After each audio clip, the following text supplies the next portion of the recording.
महायुतीच्या प्रमुख नेत्यांपैकी एक आणि राज्याचे उपमुख्यमंत्री अजित पवार यांनी आज बालेवाडीत मोठा राजकीय गौप्यस्फोट केला आहे। लोकसभा निवडणुकीतील पराभवावर पहिल्यांदाच स्पष्ट भाष्य करत त्यांनी लाडकी बहीण योजना, बजेट आणि सरकारवरील आरोपांबाबत थेट उत्तर दिलं आहे। राज्यात आम्हाला कधीही स्पष्ट बहुमत मिळालं नाही, हे आता मान्य करावं लागेल।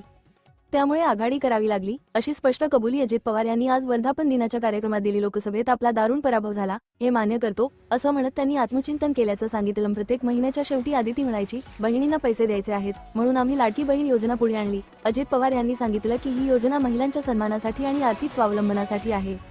पैशांचे सोंग करता येत नाही, मी काय खिशात पैसे घेऊन बसतोय का? विरोधकांच्या आरोपांना अजित पवारांनी जोरदार उत्तर दिलं। यावर्षी 7.2 लाख कोटींचं बजेट सादर केलं, मागील वर्षीच्या तुलनेत अनुसूचित जातींसाठी 41% वाढ केली आहे, असं सांगत त्यांनी आकडेवारी सादर केली। शरद पवारांचे अप्रत्यक्ष टोले, विरोधकांचे आरोप आणि जनतेचा विश्वास या सगळ्यावर आज अजित पवारांनी आपली भूमिका स्पष्ट केली आहे।